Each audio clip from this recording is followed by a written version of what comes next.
रसिक श्रोते हो, नमस्कार.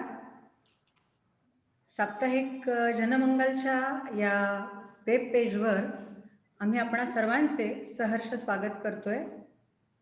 गझल संध्या हाच आपला कार्यक्रम आणि आजच्या या कार्यक्रमात आपल्यासोबत आहेत माननीय शिरीष कुलकर्णी सर आणि डॉक्टर सुनंदा पाटील यांच्यासोबत या गझल संध्या कार्यक्रमात मी आपणा सर्वांचे सहर्ष स्वागत करते. कार्यक्रमाचे सूत्रसंचालन करणार आहेत डॉक्टर अमृता हमीने. तेव्हा पुढची सूत्र मी त्यांच्याकडे सोपवते. अमृताजी, आपलेही सहर्ष स्वागत. नमस्कार. नमस्कार श्रोते हो. साप्ताहिक जनमंगल तर्फे आयोजित गझल संध्या या कार्यक्रमात मी आपल्या सर्व रसिक श्रोत्यांचं मनपूर्वक स्वागत करते. गझल हा सगळ्यांचा जवळचा विषय आहे. प्रत्येकाच्या हृदयामध्ये गझल ही असतेच. गझल सगळ्यांना लिहिता येत नाही, पण आपल्या हृदयामध्ये आपण ती जोपासलेली असते भावनेच्या स्वरूपात. आणि अशी अव्यक्त भावना जेव्हा शब्दरूप होऊन शब्दबद्ध होऊन गझलच्या माध्यमाने आपल्या समोर येते, त्यावेळेस आपल्या मुखातून उत्स्फूर्त अशी दाद निघते, वा वा वा वा, क्या बात है, क्या बात. तर अशी ही गझल सगळ्यांच्याच आवडीची असते. आजच्या या गझल संध्या कार्यक्रमामध्ये आपल्याला अशा सुंदर सुंदर गझल ऐकायला मिळणार आहे. त्यासाठी आपल्याला योग्य असे मान्यवर गझलकार आज लाभले आहेत. या गझलकारांचा परिचय शिरीष कुलकर्णी सर आणि डॉक्टर सौ सुनंदाताई पाटील यांचा थोडक्यात परिचय आपल्याला सौ श्रेया सरनाईक ह्या करून देतील अशी मी त्यांना विनंती करते.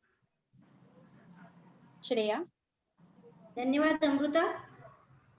सर्वात पहिल्यांदा मी सर्वांचे स्वागत करत आहे. या ठिकाणी उपस्थित आहेत आदरणीय सुनंदामाई.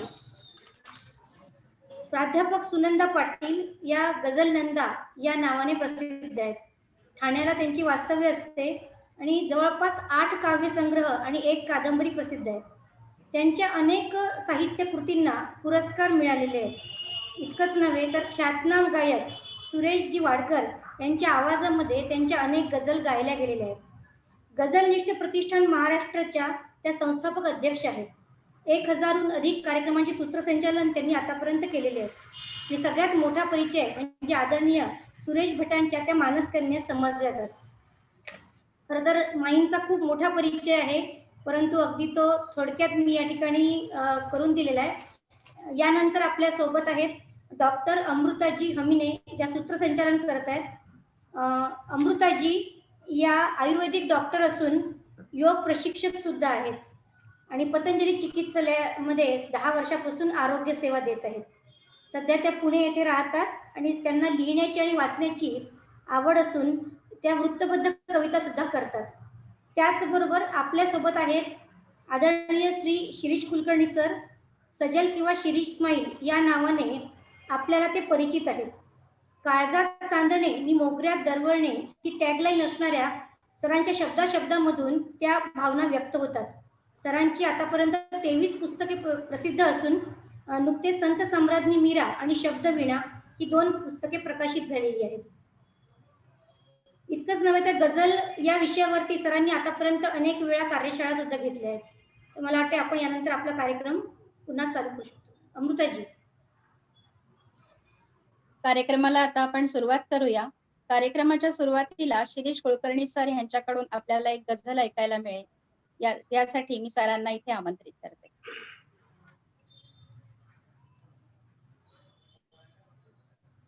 धन्यवाद. मी गझलेमध्ये अतिशय नौखा आहे आणि गझलेच्या कार्यशाळा नाही, पण वृत्तबद्ध काव्याच्या कार्यशाळा काही मी घेतलेल्या होत्या. एवढी दुरुस्ती करतो. आणि मी पहिल्यांदा आज गझलांचा कार्यक्रम आहे म्हणून एक शेर ऐकवतो.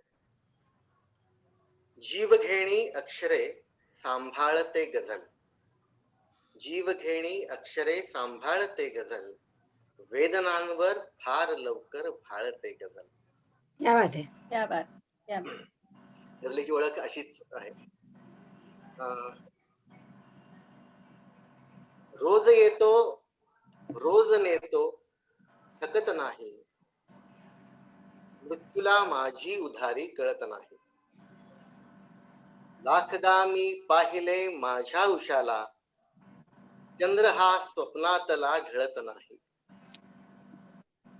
चालली सारीच अंधारात शस्त्रे, कोण म्हणतो मी कुणा ओळखत नाही. रात्र ही गंधाळताना पाहतो मी, वाहिलेल्या आठवांना स्मरत नाही. उंच गेल्या पाखरांच्या या थव्याला, अंगणाची वेसही आठवत नाही.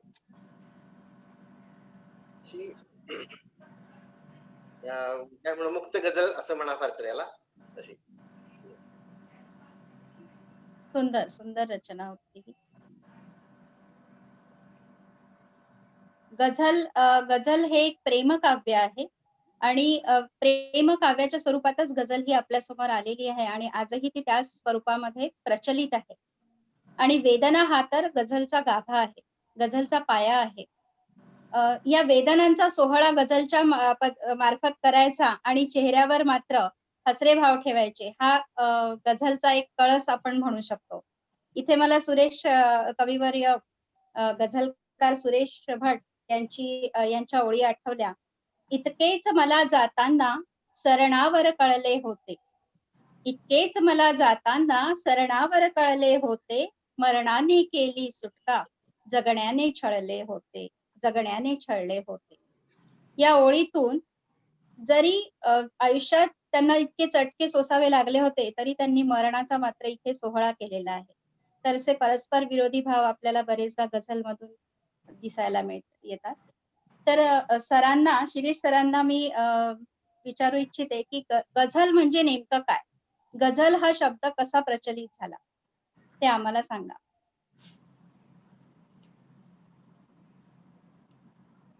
गझल म्हणजे प्रियकर प्रेयसीची कुजबुज, प्रेम गप्पा. मूळ शब्द आहे अरबी मधला गझिल. गझल मूळची पार्शियन,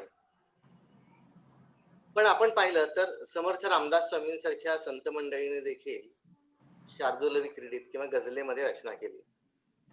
गझल ही एक मदिरा आहे असं मानलं जातं. झिंझिण्या येतात वाचताना, श्वास थांबतो आणि आपण अक्षरशः भान विसरतो. गझलेतला एखादा शेर किती सहजपणानं लिहिला आहे, तो किती साध्या भाषेमध्ये लिहिला आहे, तितका तो ताकदीचा असतो. कोणतेही काव्यशास्त्रातले शब्द गझलेला फारसे आवडत नाहीत. 2 ओळींची रचना म्हणजे एक शेर, मग तो लगागा असेल, रनाना असेल किंवा 1 2 2 असा अक्षरभार असेल. या अक्षरभारामध्ये, या मीटरमध्ये आपल्याला ती गझल शिकता येते, सापडते आणि आपण नवीन वृत्तही तयार करू शकतो. 2 ओळींचा एक शेर, असे कमीत कमी 5 शेर मिळून एक गझल होते. याच्या पहिल्या ओळीला उला मिसरा असं म्हणतात आणि दुसऱ्या ओळीला सानी मिसरा असं म्हणतात. गझल म्हणजे वृत्तात बांधला गेलेला काव्य प्रकार, म्हणजे कविताच, कविताच. यातल्या प्रत्येक शब्दाला विशिष्ट वजन असतं, बंध असतं, अक्षरभार असतो, तो उच्चारानुसार ठरतो आणि ते बंधन पूर्ण गझलेमध्ये सांभाळलेलं असतं. गझलेला 2 यमक असतात, हे गझलेचं वैशिष्ट्य.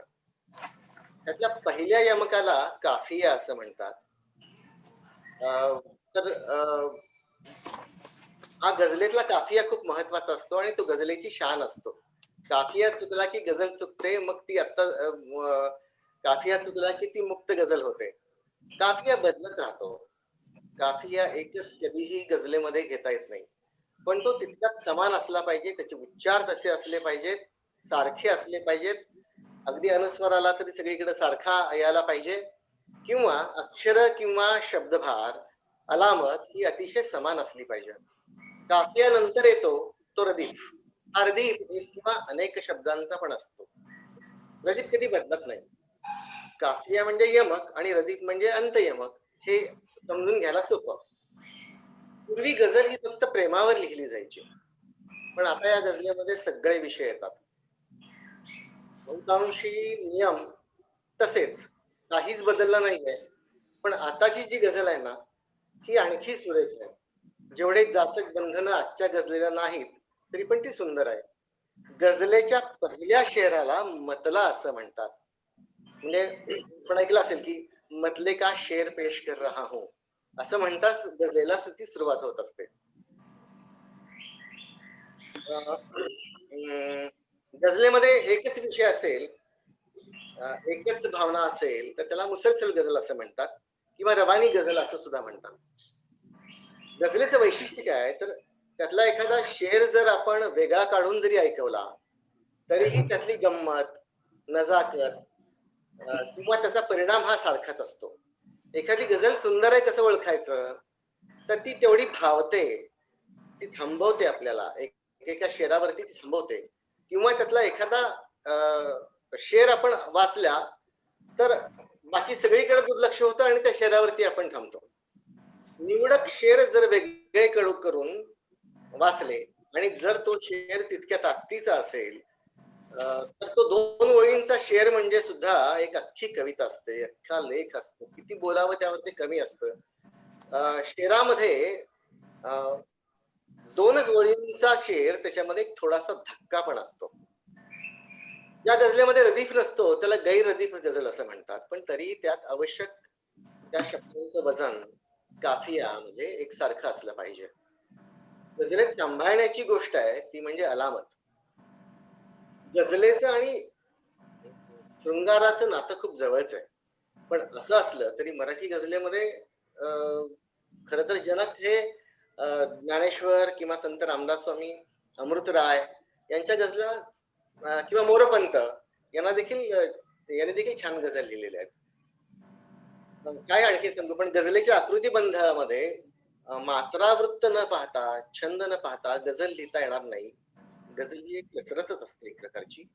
मुक्त गझल किंवा गझल सदृश रचना, काफिया, रदीफ यापैकी कशाचा किंवा दोन्हीचाही उपयोग करून गझल लिहिली जाते, पण ती मुक्त गझल असते. त्याच्यामध्ये म्हणजे आपण बघितलं की पाटणकरांची जिंदादिल मधली रचना असेल किंवा ती मुक्त स्वरूपातली गझल आहे.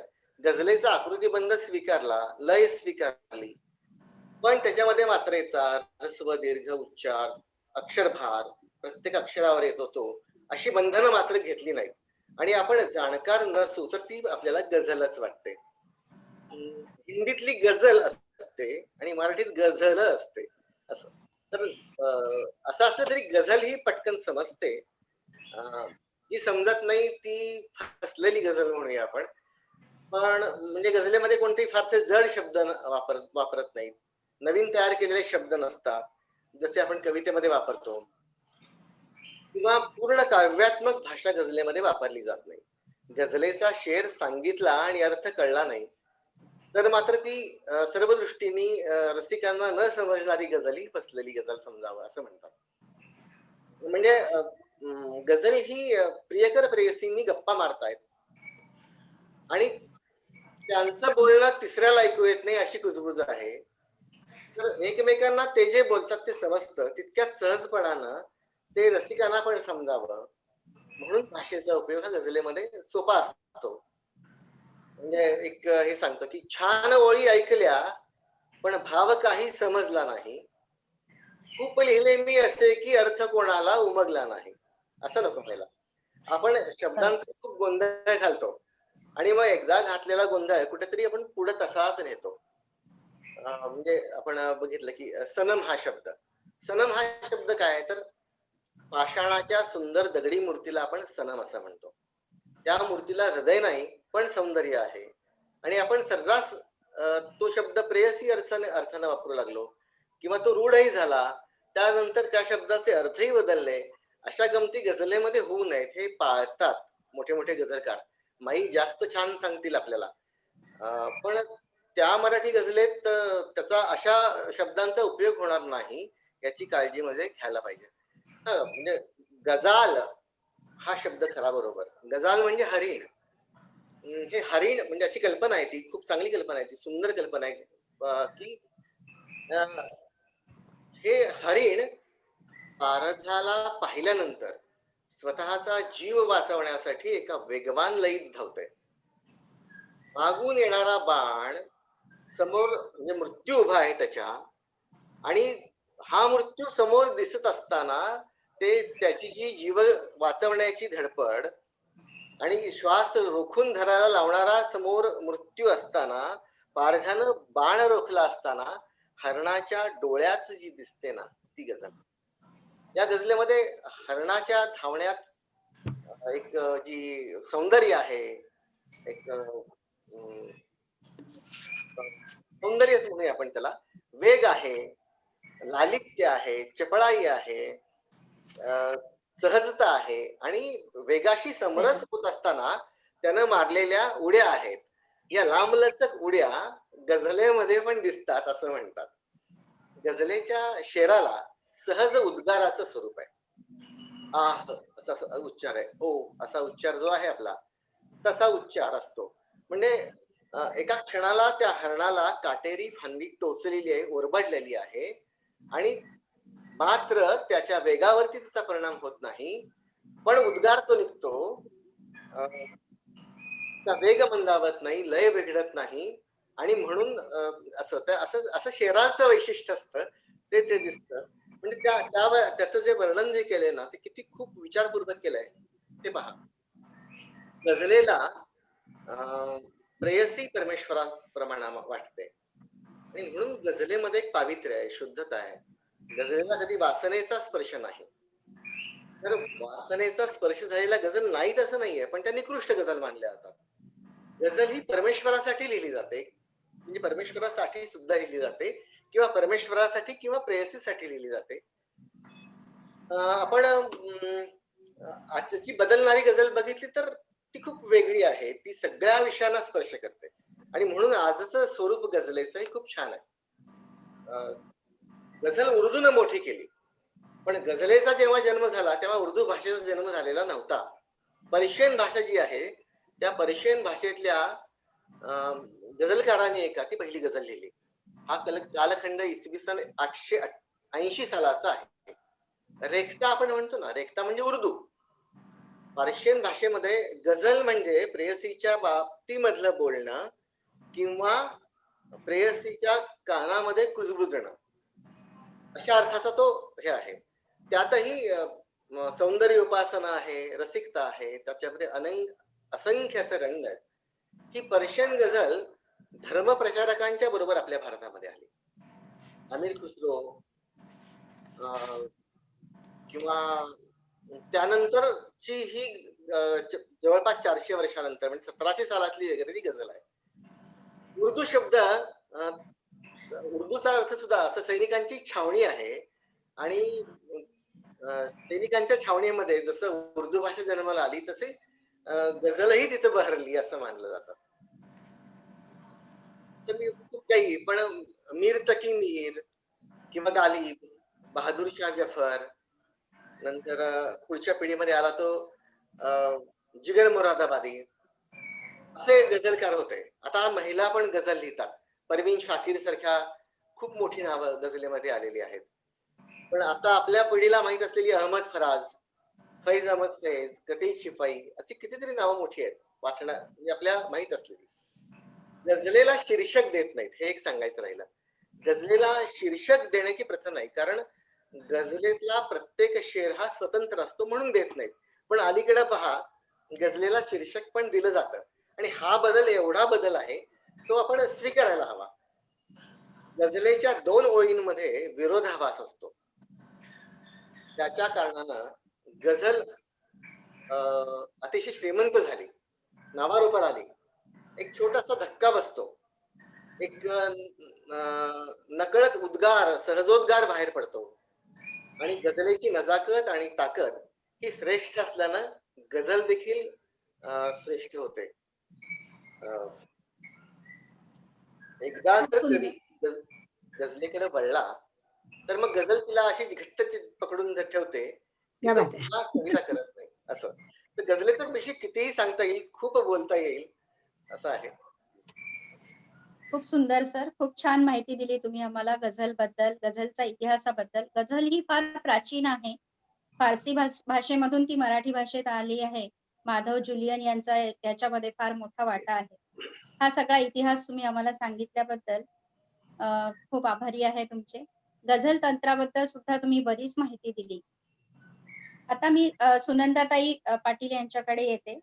त्यांना एक गझल सादरीकरण करण्यासाठी मी इथे आमंत्रित करते.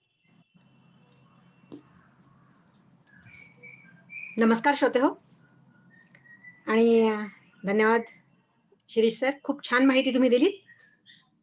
या ठिकाणी मी अधिक काही बोलण्याच्या आधी पहिल्यांदा गझल सादर करते. आणि ही गझल सादर करत असताना खर तर प्रस्तावना नको, पण माझे गुरु नेहमी म्हणायचे की कुठलंही साहित्य लिहित असताना परकाया प्रवेश हा करता यायला हवा. म्हणजे असं असताना बघा की पुरुष कुठल्याही तऱ्हेने लिहितो की म्हणजे तो स्त्री होऊन वगैरे लिहू शकतो, आणि मग स्त्रीनी का नाही लिहू पुरुषाच्या भूमिकेत ना. आणि म्हणूनच अशी एक वेगळी गझल मी आपल्याला या ठिकाणी ऐकवणार आहे. तर सरळ सरळ मी गझलेला हात घालते आहे. गझल आहे का? आता शिरीष सरांनी सांगितलं की याला शीर्षक दिलं जात नाही, पण होतं काय की सगळे शेर ही स्वतंत्र कविता असते, कबूल. पण आपण 5 शेर किंवा 5 शेरांच्या वर एखाद्या गझलेमध्ये घेतो आणि त्याचं समजा पुस्तक झालं, तर मग कुठली गझल, मी हा शेर कशात घेतला बॉ, ही कुठेतरी एक आठवण असावी, म्हणून कदाचित त्याला शीर्षक देणं सुरू झालं असावं. मग त्या गझलेतला एखादा शेर असेल, त्याची एखादी ओळ असेल, त्यातला एखादा शब्द असेल किंवा त्यातला एखादा भाव असेल, तर अशा प्रकारचं त्याला शीर्षक दिलं जातं. तर तसंच माझ्या ह्या गझलेचं शीर्षक आहे कृष्णमेघ. काही नाही, हा कृष्णमेघ शब्द फक्त एका ओळीत आलेला आहे, एका मिसरात आलेला आहे, एवढंच, बाकी काही नाही. आणि ही त्यांनी तिच्यासाठी म्हटलेली गझल आहे, आणि म्हणून म्हटलं की परकाया प्रवेश करून मला लिहिता आलंय का बघा. आनंदकंद वृत्तातली आहे. याची लगावली आहे गागा लगा लगागा, गागा लगा लगागा. मी कृष्ण मेघ झालो, मी कृष्ण मेघ झालो, झाली सगे धरा तू. मी कृष्ण मेघ झालो, झाली सगे धरा तू. आलीस भेटण्याला, झेलून अंबरा तू.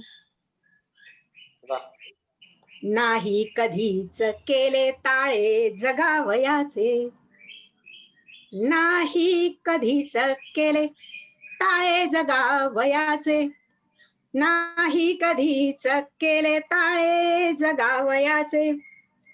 मी ताल सोडताना सांभाळिले स्वरा तू. पडक्या छतास कैसे मी सावरू कळेना. तो आता बल झालाय.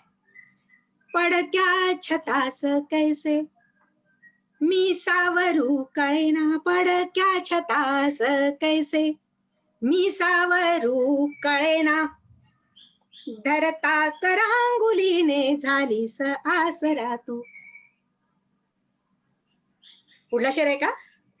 मस्तीत चालताना ठेचाळली कुडीही, मस्तीत चालताना ठेचाळली कुडीही. आधार द्यावयाला बनलीस उंबरा तू. पुढला शेर आहे का? जी लावणी फडाची. या ठिकाणी बघा की मुसलसल जर गझल असेल तरीही प्रत्येक शेर हा वेगळ्या भावनेचा असतो. जी लावणी फडाची डोळ्यात साठलेली, जी लावणी फडाची डोळ्यात साठलेली. गणगवळणी विनाही माझीच सुंदरा तू. सुंदरा मनामध्ये भरली कुठेतरी लक्षात येतं, आणि म्हणून काफियासाठी सुंदरा. पुढला शेर आहे का? मी सागरी किनारा पाणी पिण्यास नाही. तो कसा आहे बघाच. मी सागरी किनारा पाणी पिण्यास नाही. दे ओंजळीत पाणी जल वाहता झरा तू. स्त्रीची महती. गायीन भैरवी मी सरता वसंत माझा, गायीन भैरवी मी, गायीन भैरवी मी सरता वसंत माझा. गायीन भैरवी मी सरता वसंत माझा. मुखड्यात बंद झालो बेधुंद अंतरा तू. मुखड्यात बंद झालो बेधुंद अंतरातू. धन्यवाद. वा. सुंदर सुंदर, क्या बात. फार सुंदर गझल सादर केली सुनंदाताई. धन्यवाद ग. गझल हा वृत्ताचा, काव्याचा आणि गायनाचाही प्रकार आहे आणि ही इतकी सुंदर गझल गाऊन तुम्ही हे दाखवून दिलं आहे. संगीत क्षेत्रात सुद्धा गझलचं अद्वितीय स्थान आहे हे आज आम्हाला दिसलं. तर सुनंदाताई, मला एक तुम्हाला विचारायचं आहे की फारसी भाषेमधून मराठीमध्ये गझल कशी प्रचलित झाली, त्याच्याबद्दल आम्हाला थोडंसं सांग. मला वाटतं हा टेक्निकल भाग आता शिरीष सरांनी सांगितलेला आहे, त्यामुळे आपण याच्या पुढे जाऊया. मराठी भाषेतल्या गझलेचं जे स्थान आहे मराठी त्याकडे हा किंवा जाऊया. मराठी गझल उर्दू पेक्षा वेगळी कशी आहे हे सुद्धा हा. आम्हाला तुम्ही सांगू शकता. तरी पण म्हणजे म्हणजे गझल फार पूर्वीपासून होतीच, पण हा. आपल्याला जी गझल समजली, आपल्यापर्यंत पोहोचली, आपल्याला ज्यांनी गझल शिकवली, त्या सुरेश भट साहेबांचं इथे योगदान आहे निश्चित असं मला नक्की वाटतं. असं निश्चित निश्चित. आणि म्हणूनच मी म्हटलं की इथे म्हणजे त्याचा पुनरुद्धार करण्यापेक्षा, कारण आपण त्या पर्शियन लँग्वेज बद्दल वगैरे आधी सांगितलं, आणि म्हणून पर्शियन, उर्दू, अरेबियन, हिंदी अशी गझल येत गेली. आणि मला एक धारिष्टानं इथे विधान असं करावं असं वाटतं की मराठीत गझल होती. कारण खूप जण असं म्हणतात की गझल हे वृत्त आहे. गझल वृत्त नाही, गझल ही वृत्ती आहे. आणि गझल ही अनेक वृत्तांमध्ये लिहिली जाते. आणि तुम्ही मागा म्हणालात की फक्त मुक्तछंद सोडल्यास किंवा जी अक्षरात बांधणी आहे, जशी अष्टाक्षरी आहे, अष्टाक्षरीमध्ये गझल होत नाही. पण आपली जी आधीची वृत्त आहेत, प्राचीन वृत्त आहेत, म्हणजे भुजंग प्रयात झालं किंवा वसंत तिलका, शार्दूल विक्रीडित, मंदारमाला, सुमंदारमाला, ह्या सगळ्या वृत्तांमध्ये गझल लिहिता येते. एवढंच कशाला, आता आपण जरी त्याचा इतिहास खूप मागे जरी जाऊन पाहिला तरी रामदास स्वामींचे मनाचे श्लोक हे एकाच वृत्तात आहेत, हे आपण नाकारून चालत नाही. पण तो एक म्हणजे काय भक्तिपूर्ण प्रवास झाला. पण नंतर मराठीमध्ये जी गझल आली तर त्याच्यामध्ये माधव जुलिन्यांचं योगदान आहे, किंवा इतर म्हणजे भाऊसाहेब पाटणकरांची शायरी ही सगळ्यांना माहिती आहे. पण गझल जी घराघरात पोचली ती माझे गुरु स्वर्गीय सुरेश भट साहेबांकडनं. आणि ह्याला कुठलाही मराठी माणूस म्हणजे विरोध करणार नक्कीच नाहीये. म्हणजे देश विदेशात जगभरामध्ये जिथे जिथे मराठी माणूस आहे आणि ज्याला थोडस साहित्य कळतं किंवा काव्य कळतं, त्याला सुरेश भट हे नाव निश्चित माहिती आहे. आणि सुरेश भटांच्या मोजक्या का होईना जी भावगीतं झालेली आहे, नंतर गीतं झालेली आहेत, त्या गझल ठाऊकच आहेत. आणि भट साहेबांनी काय केलं, म्हणजे आज मगाशीच मी शिरीष सरांशी बोलत होते आणि त्यावेळेला आमचं याच्यावर एक असं ठाम मत झालं की माझ्याजवळ काहीतरी आहे ते मी माझं ठेवून देणार, लपवून, मी कोणाला देणारच नाही. ही वृत्ती जी आहे ती सगळीकडे फोफावत असताना त्यावेळेस सुरेश भटांनी काय केलं, खूप धन्नाशेठ आणि खूप श्रीमंत माणूस होते का ते? नाही. ते अगदी अभिमानाने म्हणायचे माझ्या कवितेवर मी जगणारा माणूस आहे. आणि ठोकून सांगायचे की मी कार्यक्रम करणार, याची मोजून एवढी बिदागी घेणार, कारण माझा संसार त्याच्यावर आहे. आणि असा माणूस स्वतःच्या खर्चाने गझलेची बाराखडी, गझलेची माहिती लिहून आपल्या विद्यार्थ्यांना पाठवायचा. म्हणजे जे लोक त्यांच्याकडे गझल शिकायचे किंवा त्यांची पत्र यायची की दादा आम्हाला ह्यातलं कळत नाही किंवा काही नाही, त्यावेळेला स्वतः लिहून ते पत्र पाठवत असत. दुर्दैवाने माझ्याकडे पत्र नाही आणि त्याचा मला बिलकुल मला काय म्हणायचंय की मी नाराज नाही त्याच्याबद्दल, कारण त्या पत्रापेक्षाही सगळ्यात मोठा त्यांचा सहवास मला लाभलेला आहे. कारण जे काय होतं ते आम्ही प्रत्यक्ष बोलून करत होतो. तर त्यामुळे सुरेश भट साहेबांनी स्वतःच्या खर्चाने कितीतरी गझलकार घडवले. नक्कीच. मी नागपूरची आहे आणि त्याच्यात मी आणखी एक समाधानी म्हणजे एक सांगू शकते की नागपूर ही सांस्कृतिक नगरी आहे अनेक मोठे कलावंत, कवी, लेखक नागपूरने दिलेले आहेत. कुसुमावती देशपांडे किंवा आत्मारामरावजी देशपांडे म्हणा किंवा आमचे नाटककार गडकरी, हीच महेश एलकुंचवार आत्ताच्या पिढीतले, त्याच्यानंतर आचार्य राम शेवाळकर, सुरेश भट, ही सगळी देणगी ही नागपूरची आहे. कविवर्य ग्रेस, यशवंत मनोहर, ही जी सगळी मंडळी आहे ही नागपूरची आहेत आणि मला त्याचा अभिमान आहे. पण त्या काळामध्येही त्यावेळेस आम्ही अगदी लहान होतो आणि आम्ही फक्त शिकत होतो गझल काय असते ते. आणि त्यावेळेला त्यांना म्हणजे भट साहेबांना याचा खूप त्रास झाला की गझलेला कविताच म्हणायचं नाही. शेवटी काय असतं, गझलकार गझल लिहितो तर गझल ही सुद्धा कविताच असते. आणि त्यांचं म्हणणं असं होतं की जो मुळात चांगला कवी आहे तोच गझलकार होऊ शकतो. कारण गझलेमध्ये तांत्रिक अंग असतच आणि त्याचा जो मंत्र आहे, जी गझलियत आहे, ती जर नसेल तर मग सरांनी जो शब्द वापरला तो पोचट शेर असतो. म्हणजे म्हातारीने एखाद्या खूप नटावं मुरडावं अशा प्रकारचा तो एक पोचट शेर होऊन जातो. एल्गारच्या 128व्या पानावर, म्हणजे अगदी शेवटच्या पानावर त्यांनी लिहिलेलं आहे की आज काही ठिकाणी ही एक भावना झालेली आहे, गझलेचं तंत्र काय नाही आलं तरी चालतं. भटसाहेबांनी माहिती होतं की हाऊ महत्वाचं आहे, व्हॉट. तर त्यावेळेस भटसाहेबांनी असं लिहून ठेवलेलं आहे की मंत्र असायलाच पाहिजे, गझलेत ही गझलियत असायलाच पाहिजे.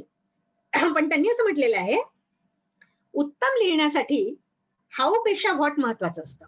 उत्तम लिहिण्यासाठी हाऊ पेक्षा व्हॉट महत्वाचं असतं हे निश्चित.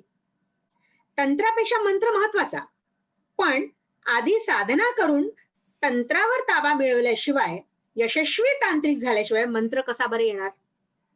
आणि म्हणून आधी गझलेचा आकृतीबंध किंवा शरीरशास्त्र माहित करून घेतलं पाहिजे. कारण पदवी जर मिळायची असेल तर आधी 4थीची परीक्षा मराठीची पास व्हायला पाहिजेच. म्हणजे मित्रांनो, की गझल तुम्हाला शिकायची आहे तर आज हा एक म्हणजे सगळीकडे प्रकार चालतोय, गझलियत नाहीये त्याला काही अर्थ नाहीये. अगदी पहिल्या दुसऱ्या वर्गातल्या मुलाला तुम्ही जर म्हणाल की काहीतरी व्याकरण टाकून तू जर वाक्य लिही, त्याच्यामध्ये तुम्हाला विशेषण हवं, क्रियाविशेषण हवं, क्रियापद मांडलं की नाही, त्या पहिल्या वर्गातल्या बाळाला काय करणार.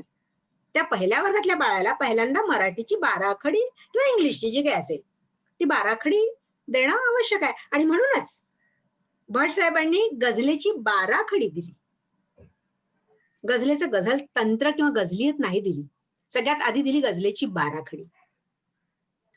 म्हणजे आता जे सरांनी सांगितलं की त्याच्यामध्ये रदीफ, काफिया, अलामत, स्वरचिन्ह हे जे भाग आहे, उला मिसरा, सानी मिसरा आणि त्याची लगावली, त्याच्या मात्रा किंवा त्याचा अक्षर, त्याचे गण जे काही असतात, हे अगदी महत्वाचं अंग असतं. तर हे महत्वाचं अंग माहित झाल्याशिवाय आपण त्याच्यामध्ये मंत्र टाकू शकत नाही. आणि ही मराठी गझल घराघरात पोहोचली.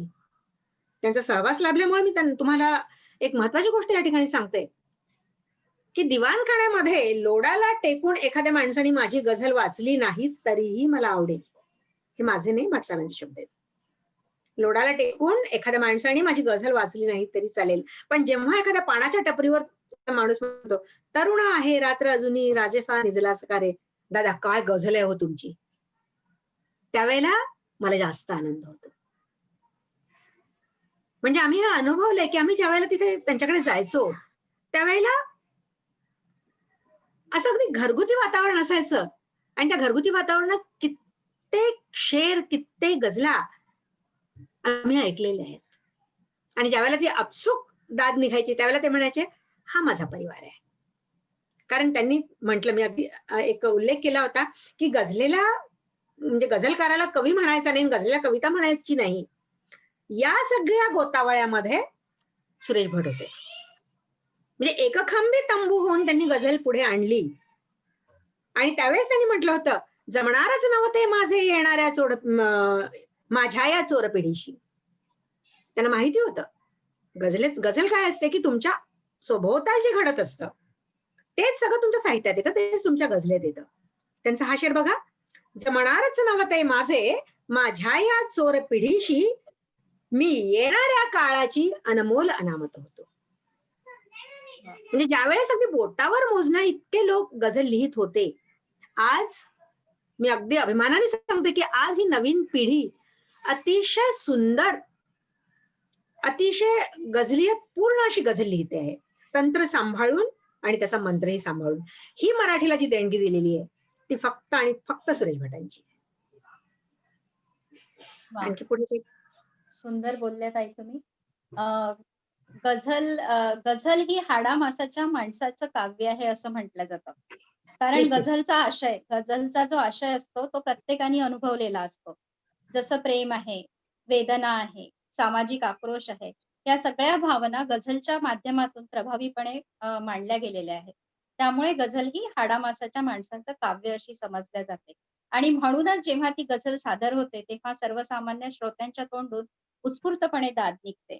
आणि ही अशी गझल सर्वसामान्य लोकांपर्यंत पोहोचवली आहे ती सुरेश भट साहेबांनी आणि भाऊसाहेब पाटणकरांनी. तर भाऊसाहेब पाटणकरांचा एक शेर मी इथे सांगू इच्छिते. अतिशय सुंदर शेर आहे. उपमा तव वदनाला त्याची, उपमा तव वदनाला त्याची, मीही दिली असती सखे. उपमा तव वदनाला त्याची, मीही दिली असती सखे. थोडेही जर त्याला येते, लाजता तुझ सारखे. थोडेही जर त्याला येते, लाजता तुझ सारखे. तर आपल्या प्रेयसीचं वर्णन किंवा तारीफ भाऊसाहेब पाटणकरांनी या शेरातून अतिशय सुंदरपणे मांडलेली आहे. तर अशी ही गझल आपल्या सर्वांच्याच आवडीची आहे. तर आता मी परत शिरीष सरांकडे येते आणि त्यांना अजून एखादी गझल सादर करण्याची विनंती करते.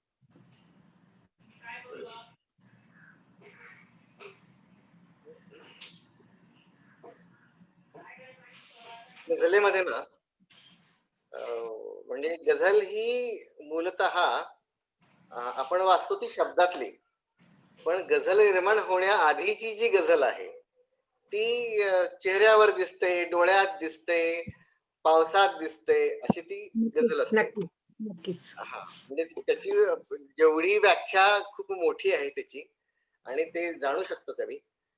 मी आता गझल आपल्या समोर पेश करतो. कालच लिहिलेली आहे ती. राख झाल्या भावना दिसतात सगळ्या, राख झाल्या भावना दिसतात सगळ्या, आणि गझला हासती शब्दात सगळ्या, क्या बात आहे. आणि गझला हासती शब्दात सगळ्या. जाणतो मी अर्थ साऱ्या जाणीवांचा, जाणतो मी अर्थ साऱ्या जाणीवांचा, वेदनाही वाचता येतात सगळ्या, वेदनाही वाचता येतात सगळ्या. सुंदर. कोयत्याने तोडली ती वेल कोणी, कोयत्याने तोडली ती वेल कोणी, अंगणातच त्या कळ्या दिसतात सगळ्या, अंगणातच त्या कळ्या दिसतात सगळ्या. जखम तुमची बांधुनी ठेवा जराशी, जखम तुमची बांधुनी ठेवा जराशी, नेमक्या माशा तिथे बसतात सगळ्या. क्या बात आहे, क्या बात आहे. गोड बोलत, गोड बोलत प्यायले ते रक्त माझे, वा. गोड बोलत प्यायले ते रक्त माझे, पसरला ना गोडवा रक्तात सगळ्या. वाह, क्या बात आहे. बहुत खूप, क्या बहुत बात खूप. है. मुकर्रर. पुन्हा एकदा म्हणा. फारच सुंदर. मुकर्रर. तसं तर शेवटचा शेर परत घ्या. शेवटचा शेर परत. गोड गोड बोलत प्यायले ते रक्त माझे, गोड बोलत प्यायले ते रक्त माझे, पसरला ना गोडवा रक्तात सगळ्या. सुंदर. सुंदर सुंदर. फारच सुंदर होती ही गझल. अगदी साध्या सोप्या शब्दांमध्ये फारच मार्मिक आशय लपलेला होता आणि गझलचं खरं सौंदर्य हेच आहे असं मला वाटतं. तर सुनंदाताई, आता तुम्ही एखादी सुंदर गझल पुन्हा ऐकावी अशी मी तुम्हाला विनंती करते. मगाशी मी एक मुसलसल गझल ऐकवली आपल्याला आणि परकाया प्रवेश करून आता एक थोडीशी वेगळी मी गझल ऐकवते. आणि गझल ऐकवण्यापूर्वी एक मतला आणि एक शेर. मला असं वाटतं की गझलेकडे मी का वळले हा पण एक मला सांगायचा या ठिकाणी विषय आहे, पण आपण तो नंतर हो घेऊया. हो अगदी ते आम्हाला ऐकायचंच आहे की तुम्ही गझल लिहिण्यासाठी कशा प्रवृत्त झालात ते पण ऐकायला आधी मी आवडेल. आधी गझल ऐकवते. हा, एक आणखी मतला आणि त्याबरोबर एक ऐकायचं आहे ते भट साहेबांच्या व्यक्तिमत्वाविषयी, त्यांच्या चालेल. गझल लिहिण्याच्या विषयी, असं खूप बाकी कोण सांगणार आम्हाला हे. हे नक्की सांगेल. आधी गझल म्हणूया. जरूर जरूर. सुवास येता अंगणातली जाई कळली. सुवास येता अंगणातली जाई कळली, समई मधली ज्योत पाहता आई कळली.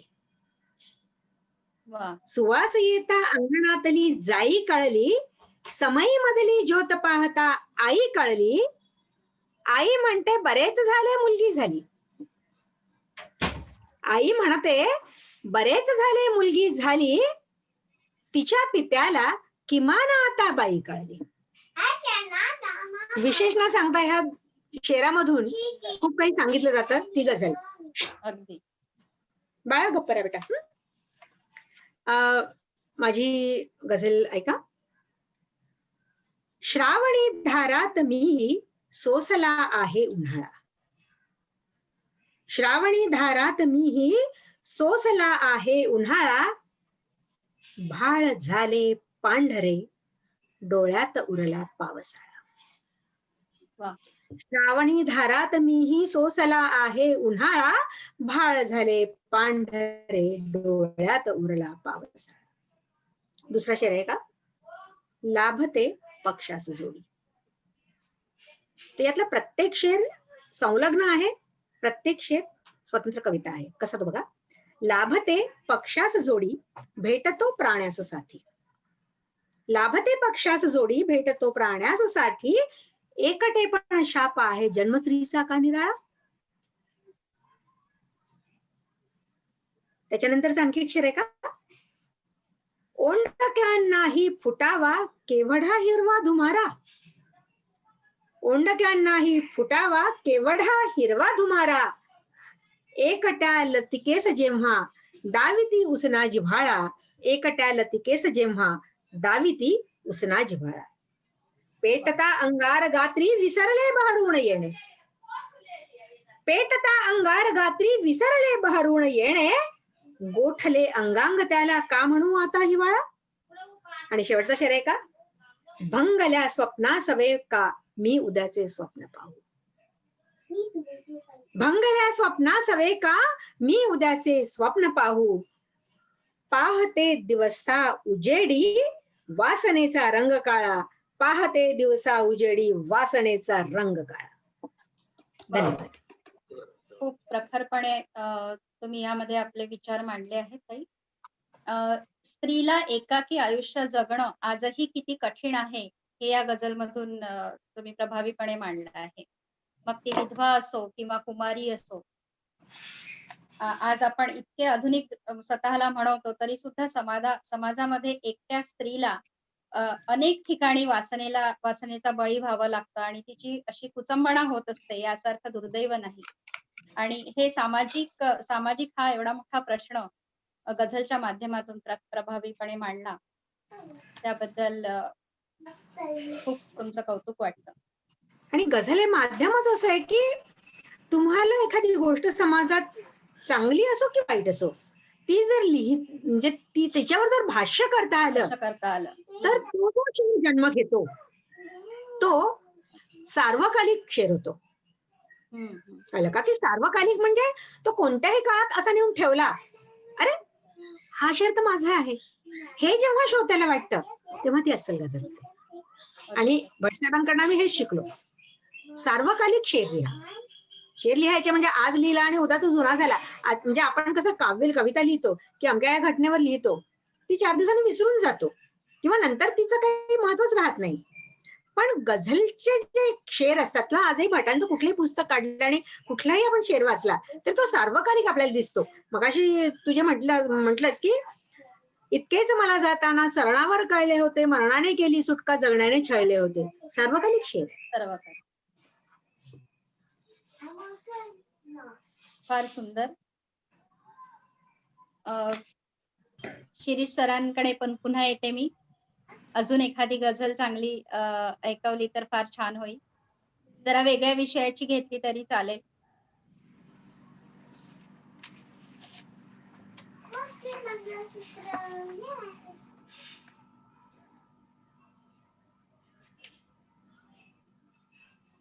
परिपूर्ण सर तुम्ही ऐकवत नाही गझल पण तर घ्याच पण सोबत पण हा. मी उन्हाला बोललो आधीच होतो. मी उन्हाला बोललो आधीच होतो. सावली वेड्या कधी नसतेच आपुली. वा. वा. चालताना थांब थोडे मग पुन्हा जा. चालताना थांब थोडे मग पुन्हा जा. गाव तुटतो वेस पण असतेच आपुली. सुंदर. चंद्र येतो मस्त नाचत आणि जातो. चंद्र येतो मस्त नाचत आणि जातो. वाट पाहत चांदणी बसतेच आपुली. बांध आहे पापण्यांना घातलेला. बांध आहे पापण्यांना घातलेला पण तरीही पापणी भिजतेच आपुली. वा. पोरके झालेत अश्रू सांजवैरी. पोरके झालेत अश्रू सांजवैरी पण तरी आठवण येतेच आपुली. सुंदर. कोणती मी ओळ आता सावरावी. कोणती मी ओळ आता सावरावी. छंदवेळी गझलही खचतेच आपुली. या फुलांच्या सोबती असतोच भुंगा. या फुलांच्या सोबती असतोच भुंगा. अनमधातच माधुरी फसतेच आपुली. मस्त होतो मस्त होतो मस्त होते चित्त ज्या गुंजारवाने. मस्त होते चित्त ज्या गुंजारवाने. तानती ओठावरी वसतेच आपुली. सोडना आता दुरावा एकदाचा. शेवटचा शेर आहे. सोडना आता दुरावा एकदाचा. स्वप्न येता रात्रही हसतेच आपुली. वा वा वा. वा सुंदर. वा. सुंदर. खूप सुंदर. अतिशय सुंदर. अमृताजी मी गझल. थोडस एक हा. इच्छिते. हा. सरांसाठी काही प्रश्न इकडे आलेले आहेत किंवा मागणी केली आहे काही रसिकांनी की ज्याप्रमाणे सुनंदा माईंनी त्यांच्या गुरुचा उल्लेख केला आणि सगळं सांगितलं तसंच सरांनी गझल कुठे शिकली आणि कधी सुरुवात केली लिहायला आणि त्यांना याच्याबद्दल आवड कशी निर्माण झाली असे काही प्रश्न आलेले आहेत तर सरांनीच सांगावं.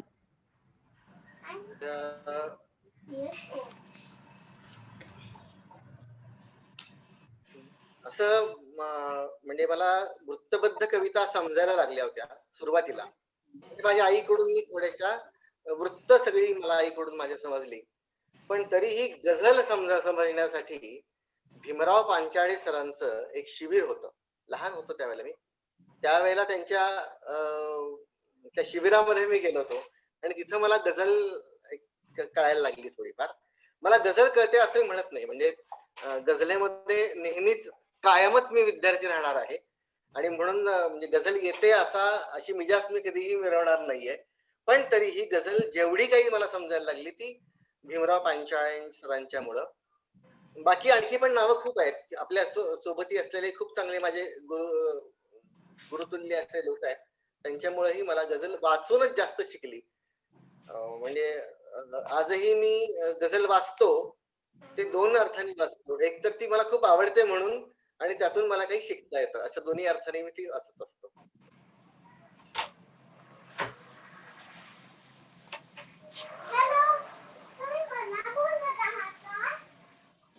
छान. तर गझलचे मुख्य विषय म्हणजे प्रेम, असफल प्रेम किंवा विरह किंवा आक्रोश किंवा सामाजिक परिस्थिती असे सगळे प्रकार गझलच्या माध्यमातून व्यक्त होताना आपल्याला दिसतात. तर मी सुद्धा काही गझल लिहायची मी सुरुवात केलेली आहे. मी स्वतःला गझलकार वगैरे अजिबात म्हणू शकत नाही. पण आनंद म्हणूच नाही. कंदवृत्त म्हणजे माईन सारखे अजिबात नाही. जेव्हा लोक असतात ना, तेव्हा आपण गझलकार आहात असं कोणीही म्हणायचं धाडस करू नये. अगदी, अगदी, अगदी. काही नावं आहेत म्हणजे खूप हां, चांगली श्रेष्ठ नाव आहेत आत्ताच्या पिढीमध्ये सुद्धा. आहे. म्हणजे म्हणजे ही तर गझल वाढवण्याचं जे काही वसा आहे, त्यात आपण एक विद्यार्थी म्हणून जावं. अगदी. तर आनंद तर कंद बोला. वृत्तातले 2 शेर मी लिहिलेले मी इथे सादर करते. ही रात्र चांदण्याची येते अशी कशाला, ही रात्र चांदण्यांची येते अशी कशाला, ते स्वप्न पाहिलेले वेडावते कशाला, ते स्वप्न पाहिलेले वेडावते कशाला. ना साथ राहिली ती, ना ओढ ती मनाला, ना साथ राहिली ती, ना ओढ ती मनाला, ती वाट सोडलेली बोलावते कशाला, ती वाट सुंदर, सोडलेली बोलावते कशाला. छान लिहिलंयस. धन्यवाद. तुम्हाला आवडलं यातच सगळं भरून पावलं. ही छान सुरुवात आहे अगदी आणि आपल्यासारख्या लोकांशी परिचय वाढल्यानंतर मी नक्कीच यामध्ये प्रगती करेन, अशी आशा आहे. तर श्रेयाताईंकडे मी जाते. त्यांनी पुढचं काही प्रश्न असतील तर सरांना आणि सुनंदाताईंना विचारावे. सुनंदाबाई, तुम्हीच अजून थोडा गझले संदर्भात तुम्हाला जे काही सगळ्या रसिकांशी बोलायचं आहे, तर 5 मिनिटं तुम्ही बोला, काही वेळ थोडं सर बोलतील आणि त्यानंतर मग आपण थांबूया. चालेल. हा. मला वैयक्तिक काही प्रश्न आले त्याच्यामध्ये हे सांगितलं की तुम्ही गझलेकडे कसं वळलात. मलाही एक प्रश्न आला होता आणि मला वाटतं तुम्हाला ते ऐकायला आवडेल. आहे नक्कीच. कारण आज मी 60 पार केलेली बाई आहे, अगदी लहान वगैरे नाहीये. आणि ज्यावेळेस आम्ही शिकत होतो म्हणजे कॉलेज लाईफ मध्ये, तर त्यावेळेस म्हणजे जवळजवळ 40-45 वर्षापूर्वीची ही गोष्ट आहे की त्यावेळेस आम्ही गझलीच्या प्रेमात पडलो होतो. आणि साधारणतः 1979 साल होतं. त्यावेळेला मी बीएड करत होते. पोस्ट ग्रॅज्युएशन झालं होतं आणि बीएड करत होते. नुकताच रंग माझा वेगळा हा भट साहेबांचा संग्रह आलेला होता. तो कविता आणि गझलांचा संमिश्र असा संग्रह आहे. आणि त्यावेळेला त्यांच्या अनेक गझला म्हणजे अगदी मलमली तारुण्य माझे, तू पहाटे पांघरावे या वगैरे गझलांनी अगदी गारुड केलेलं होतं. एक एक तर वय ते होतं आणि ती शब्दांची ओढ, त्यामुळे आम्ही त्याकडे ओढलं गेलो होतो. आणि त्यावेळेस डिसेंबर महिना होता, डिसेंबर 1979. आणि मी चंद्रपूरला बीएड करत असताना कन्यका परमेश्वरी देवस्थानात भटसाहेबांचा एक कार्यक्रम होता. मी जवळच काकांकडेच तिथे असायची. माझं गाव आणखी खेड आहे पुढे. तर काका पण संगीतातले असल्यामुळे माझे काका, आत्या, आम्ही सगळे तिथे गेलो. कार्यक्रम ऐकला. अर्धा कार्यक्रम झाला आणि अचानक लाईट्स गेले. लक्षात घ्या 40-45 वर्षापूर्वीची गोष्ट आहे. तर ती 19 म्हणजे 40 वर्ष होऊनच गेली. तर त्यावेळेला आता आम्हाला वाटलं की झालं आता काही आपल्याला ऐकायला मिळणार नाही भटसाहेबांना. आणि खणखणीत आवाज आला की कुणीही घाबरायचं नाही, मी कार्यक्रम सुरू ठेवणार आहे. आम्हाला आनंद झालाच, म्हटलं हे कसं काय ऐकवणार आहेत. देवी समोरची मिणमिणती समयी काही लोकांनी टॉर्च काढले, मग आयोजकांनी तिथे मेणबत्त्या आणल्या आणि कार्यक्रम पुढे सुरू झाला. आणि आम्ही सतरंजीची साधी भारतीय बैठक होती आणि भटसाहेब तसेच लोळाला टेकून बसलेले आणि आम्ही आणखी जवळ आलो. ती भटसाहेबांची पहिली जवळीक आणि मी त्यात आणखी समोर जाऊन बसले, कारण ऐकायचं होतं, कारण देवच मानला होता त्यांना. तो पूर्ण कार्यक्रम आम्ही बिना माईकचा आम्ही ऐकला. खणखणीत आवाज हो, म्हणजे 3-3 तास 4-4 तास ती बैठक मोडायची नाही, पाण्याचा घूट प्यायचा नाही आणि त्या बुलंद आवाजामध्ये ते शेर ऐकायचे. मजा होती. आणि घाबरत कार्यक्रम संपला आणि घाबरत घाबरत मी त्यांच्याकडे गेले आणि म्हटलं, दादा मी थोडंसं लिहिलंय, मला काही दाखवायचं होतं, मला तुम्हाला भेटायचं होतं, भेटता येईल का? ये ना म्हणून उद्या सकाळी. हॉटेलमध्ये अमक्या अमक्या खोलीत मी राहिलेलो आहे, तू तिथे भेटायला ये मला, मी सांगेल म्हणे काय ते. माझा दुसऱ्या दिवशी पाठ होता, बीएड करत होते. पाठ माझा होता साधारणतः 12 वाजता आणि मी 9-9:30 वाजता त्यांच्याकडे गेले. एवढीशी लाल चोपडी होती माझी डायरी छोटीशी, ती घेऊन गेले, अजूनही ती आहे. आणि त्यांना दाखवली. त्यांनी वाचल्या, काही कविताच होत्या, त्या गझल बिझल नव्हत्या. आणि म्हणाले की छान लिहितेस. म्हटलं बापरे, भटसाहेबांनी म्हटलं छान लिहितेस, बरं वाटलं. आणि म्हटलं तुमची सही मिळेल का? आणि मंडळी सांगायला आनंद होतो, नुसती सही नाही दिली त्यांनी, त्यांनी 4 शब्द लिहिले आणि ते होते, दुःखांनो द्या धीर असा की करून मुजरा म्हणेल ईश्वर. दुःखांनो द्या धीर असा की करून मुजरा म्हणेल ईश्वर. तुझे दुःख आहे शाश्वत, देवत्वच माझे क्षणभंगुर. आणि खाली लफेदार सही सुरेश भट.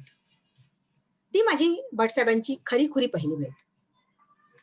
त्यानंतर बीएडला मी जो पाठलेखन असतं त्याच्यासाठी त्यांची नवमहाराष्ट्र गीत, बदलवून टाकू आपला महाराष्ट्र सारा, ही कविता घेतली. आणि एक छोटा निबंध लिहायचा असायचा, त्याच्यासाठी सुरेश भटांच्या रंग माझा वेगळा मधला मला आकळलेला आगळा रंग असा विषय घेऊन मी तो निबंध लिहिला. आणि सांगायला आनंद होतो की निबंधात मला पैकीच्या पैकी मार्क्स होते आणि युनिव्हर्सिटीत पण मी टॉपर राहिले त्याच्यात. तर 79 झालं. मग शेवटी माणसाला आधी पोट हवं असतं, मग पोटापाण्याच्या मागे लागलो. त्याच्यानंतर आयुष्यात आणखी एक वेगळा टर्निंग पॉइंट आला. त्या टर्निंग पॉइंटने खूप काही सोसायला दिलं. आणि त्या दरम्यान मी कॉलेजची प्राध्यापकी सोडून मी गडचिरोलीला बँकेत लागले. आणि त्यावेळेस डिसेंबर 1986 ची गोष्ट आहे. 39वे विदर्भ साहित्य संमेलन होतं आणि अध्यक्ष होते माननीय सुरेश भट. आणि एक आनंदाची गोष्ट म्हणजे त्यांच्या अध्यक्षतेखाली झालेल्या कवी संमेलनामध्ये मला माझी कविता सादर करायला मिळाली. मी कविता सादर केली आणि ती कविता त्या ठिकाणी विसुभाऊ बापट पण आलेले होते. त्यांनी ती कविता आपल्या कुटुंबासाठी घेतली. आणि म्हणजे असे अनेक आनंदाचे क्षण त्यावेळेला आले, काही दुःख काही आनंद, असा संमिश्र सगळा प्रवास सुरू होता. आणि म्हणजे 79 मग एकदम 86 आणि त्यानंतर मध्ये एक 8-9 वर्षाचा काळ, एक स्ट्रगलचा काळ होता माझा. लिहित होते, कार्यक्रमाची सूत्रसंचालन निवेदन करत होते, बोलत होते, भाषण देत होते, सगळं करत होते. पण त्या सगळ्या कविता वगैरे होत्या लिहिताना असं मला वाटायचं. आणि पुन्हा नागपूरला मग मी जेव्हा 1994 ला गेले त्यावेळेस घाबरत घाबरत का होईना एक माझा पहिला काव्यसंग्रह मी केला. आणि त्या काव्यसंग्रह केल्यानंतर अगदी एकलव्यासारखी आमची आराधना चाललेली होती की भटसाहेब कसं लिहितात कसं लिहितात कसं लिहितात. फक्त रूपगंध माझ्याकडे होतं आणि रंग माझा वेगळा, तर कसं लिहितात हे सगळं. आणि एखाद्या वेळेला वाघाच्या गुहेत जाणं बरं हो, पण भटसाहेबांच्याकडे जायचं म्हणजे भीती वाटायची, थरकाप व्हायचा. कारण ऐकून एवढंच होतो की ते रागीट आहेत. माझ्याशी ते एकदा चांगल्या प्रेमाने बोलले होते, मला तो अनुभव चांगला होता. पण म्हटलं असं केलं तर काय, घ्या मला थोडासा वेळ लागला चालेल ना, 5च्या ऐवजी 10 मिनिटं. हो, म्हणजे आम्हाला भट साहेबांच्या आठवणीच ऐकायच्यात. हा, तर सांगते. तर मी घाबरत घाबरत तिथे गेले आणि एकटीला जायची भीती, मैत्रिणीला घेऊन गेले आणि आम्ही दोघी जणी गेलो आणि हळुवारपणे मी तो संग्रह माझा आहे का इथे पाहते. हा होता शब्दसुरांच्या रेशीम गाठी, हा संग्रह होता तो. तर हा संग्रह घेऊन मी गेले आणि त्यांना तो दिला. त्यांनी हा संग्रह घेतला, ठेवून दिला उशीवर. पलंगावर बसलेले असायचे लोडाला टेकून. काय ग, तुझ्याकडे शब्दकोश आहे का? माझी मैत्रीण बोलली माझ्याकडे नाहीये. मी म्हटलं नाही, माझ्याकडे आहे. चला, एका प्रश्नात पास झालो. दुसरा प्रश्न, आता तुमच्या संग्रहातली एखादी कविता तोंडपाठ असलेली, मुखपाठ असलेली म्हणून दाखवा. माझ्या मैत्रिणींनी सपशेल शरणागती घेतली की माझी कविता मला पाठ नाही. सरळ तिचं पुस्तक घेतलं, तिच्या जवळ दिलं, तू जाऊ शकतेस बाई. तिला पाठवून दिलं. मी आणखी घाबरले, म्हटलं आपल्यावर तीच आता गनिमत येणार आहे. आणि मग मला म्हणाले, तू का थांबलीस, तुला नाही जायचं? म्हटलं दादा, मला माझ्या काही कविता पाठ आहेत हो. कारण जुन्या कविता ज्या होत्या लहानपणच्या, आमच्या लहानपणच्या, त्यावेळेला त्या कविता आम्ही पाठ कधीच केल्या नाही. कारण वर्गात म्हणजे प्रार्थना झाल्यानंतर जो पहिल्या कवितेपासून शेवटच्या कवितेपर्यंत ती शिकवलेली असो की नसो, जे म्हणत होतो वर्गात, त्यामुळे ते पाठांतर कायम होतं. त्यामुळे मला माझ्या कविता आणि ज्या पोटातून आलेल्या असतात ना हो, त्या पाठ असतात. वरपांगी लिहिल्या असतील एका बैठकीत, मी एका बैठकीत कविता पूर्ण केली वगैरे वगैरे सांगायचं असतं, पण जे पोटातून येतं ते ओठावर नेहमीच असतं. तशातली ती कविता होती. आणि मी म्हटलं मला आहे माझी कविता पाठ. मग थांबलीस कशाला, म्हण की. ती कविता होती ही सांजवाला. ही कविता म्हणायला घेतली 2 ओळींचा मुकडा म्हणजे ध्रुवपद आणि नंतर 3 कडवे, 3 अंतरे. आणि मी म्हटली कविता माझी पूर्ण. अशा सांज वेळी खुणावीत तारा, तुझी याद घेऊन ये सांज वारा, असं काहीतरी ते म्हंटल मी. आणि त्याच्यानंतर 2 कडवी झाली, तिसरं कडवं होतं. मी सुरुवात केली. मला भेटली सावली त्या नभाची, कशी सांज न्हाली पुन्हा पावसाची. भटसाहेबांनी मला अडवलं. म्हटलं बापरे काय चुकलं. परत ओळी म्हण. मला भेटली सावली त्या नभाची. पुन्हा म्हण. मी म्हणत गेले, त्यांनी मला रिपीट करायला लावलं. मला भेटली सावली त्या नभाची, मला भेटली सावली त्या नभाची. अरे कसलं ते. म्हणाले तुला काही असं वाटत नाही का की काही वेगळं आहे. कळे ना, म्हटलं काय चुकलं. मी तर लयीत म्हणते, लय साधली आहे, कारण लय माझ्या अंगात होती. जुनी वृत्त आजही माझ्या अंगात आहेत, लयबद्ध आहेत. म्हटलं काय झालं. काहीतरी ते खटकतंय, काही अक्षर जास्तीची वाटत नाहीत का, की जी अक्षर काढली तरी काही फरक नाही पडत.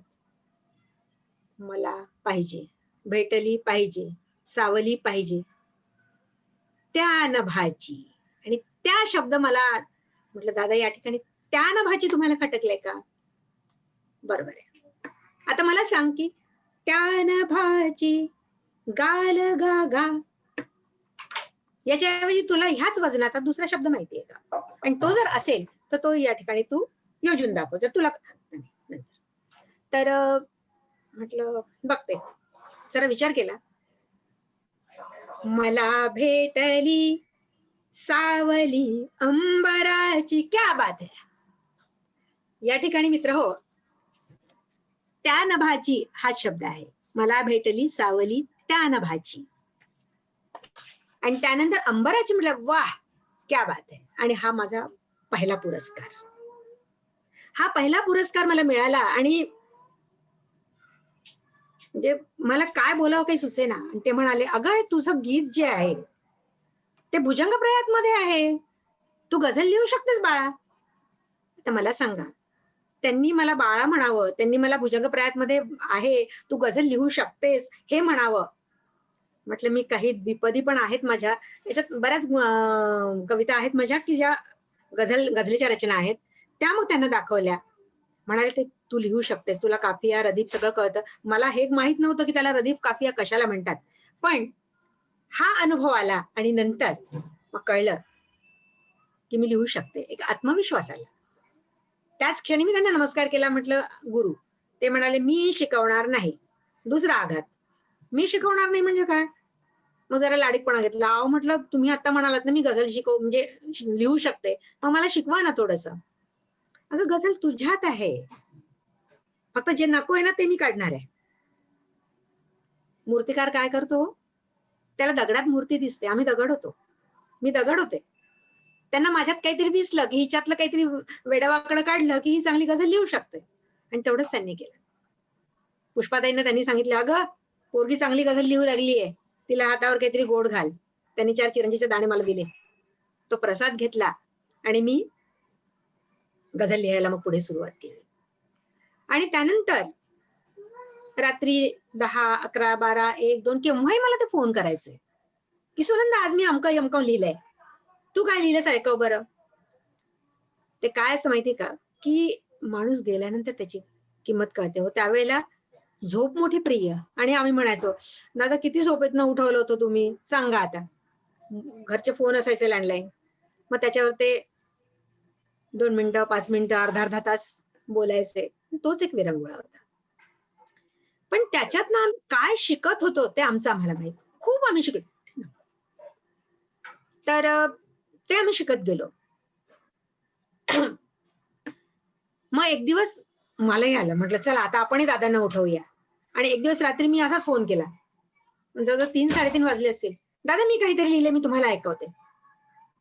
ते जागेच होते. काय लिहिलंस? आणि मी शेर ऐकवला. भावास सोबतीला घेऊन चालले मी, भावास सोबतीला घेऊन चालले मी, पुसले मला जगाने हा कोण यार आहे. क्या बात आहे गझलनंदा. आणि माझं गझलनंदा नामकरण झालं त्या रात्री. आणि मला म्हणाले, अगं जरा सकाळचे 6-6:30 वाजले, जर दिवस फटफटला की घरी ये एकदा. म्हटलं ठीक आहे मी येते. आणि मग मी सकाळी उठले. मला यांना काय म्हणायचंय का, त्यांना ती गझल ऐकायची होती पूर्ण.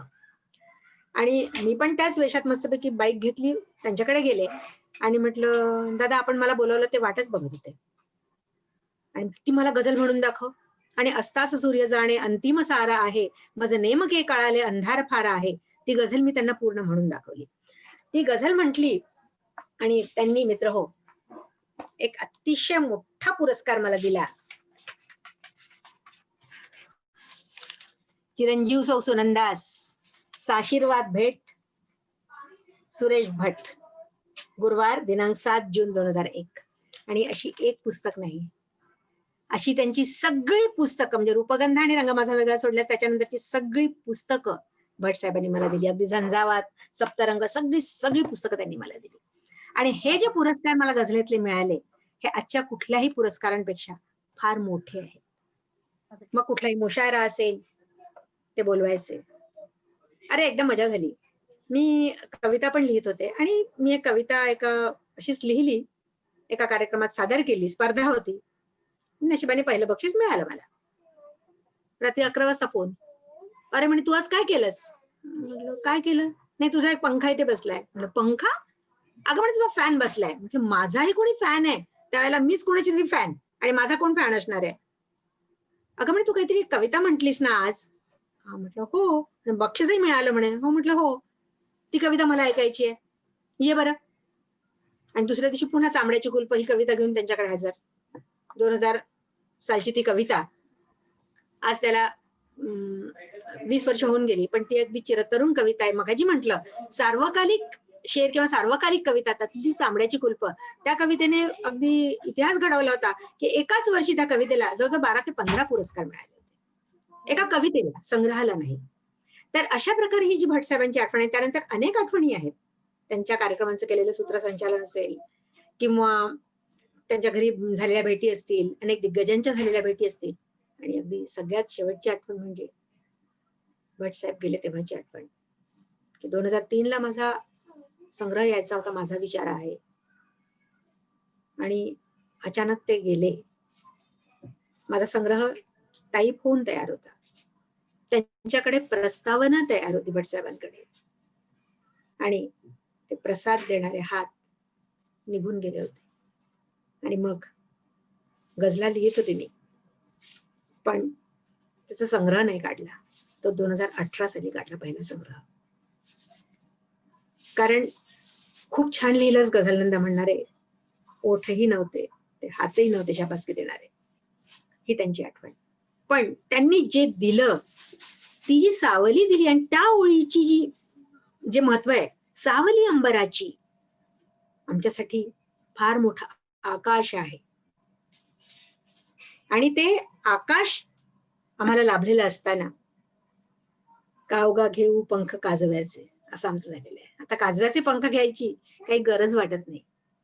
त्यांनी आम्हाला गझल कधी शिकवली नाही, की असं इथे गा पाहिजे, इथे ल, कधीही नाही. फक्त तू विचार कर ही ओळ कशी बदलता येईल, तू विचार कर यातला शब्द कुठला आपल्याला टाळता येईल, त्यातले भरीचे शब्द काढायचे. 7, 8, 9 शेर नाही झाले, 5च शेर झाले तरी चालतील, पण अगदी नेमकं, म्हणजे त्यातला तो जर शब्द काढला तर ती अपुरी वाटली पाहिजे. पण असा नको की हा काढला भरीचा अक्षर तरी गजल अपुरी नाहीये असं वाटलं पाहिजे. हे ते म्हणजे आमच्यात नको ते काढत गेले. म्हणजे जो गुरु असतो ना त्यांनी हे काम केलं. आणि त्याच्यासाठी मी स्वतःला खूप भाग्यवान समजते की 1979 पासून मी लिहिते आहे. आज 40-42 वर्ष झाली मी लिहिते आहे. आणि इतकी मोठी सावली मला लाभली आहे. आणि मित्रांनो, तुम्हाला सांगायला अतिशय मला आनंद होतोय की सावली अंबराची या नावाचा गझल संग्रह शिरीष सर करतायत. आणि हे शीर्षक माझी सखी भैरवीने दिलेलं आहे. तिला मी सहज म्हंटल, अगं काय शीर्षक देऊ, मला काही सुचत नाहीये. मग ती म्हणाली, मै सावली अंबराची. आणि सावली अंबराची मला आवडलं, शिरीष सरांना आवडलं. आणि माझा एक परममित्र प्रसाद कुलकर्णी जो इचलकरंजीला असतो आणि तो पत्रव्यवहारातून किंवा कधी काळी भेटून भटसाहेबांचा शिष्य होता. मी तिथे राहत होते आणि मी शिष्य झाले होते. आजही आज 40 वर्षापासूनची आमची मैत्री आहे कायम. तोही म्हणाला, नंदा खूप सुरेख शीर्षक आहे, ह्याच शीर्षकाची आपण या शीर्षकाचा आपला गझल संग्रह होऊ देत. आणि तो संग्रह वाचकांच्या भेटीला येणार आहे. आणि या संग्रहाबद्दल शिरीष सर पण काहीतरी सांगतील. भटसाहेबांच्या अशा अनेक आठवणी आहेत.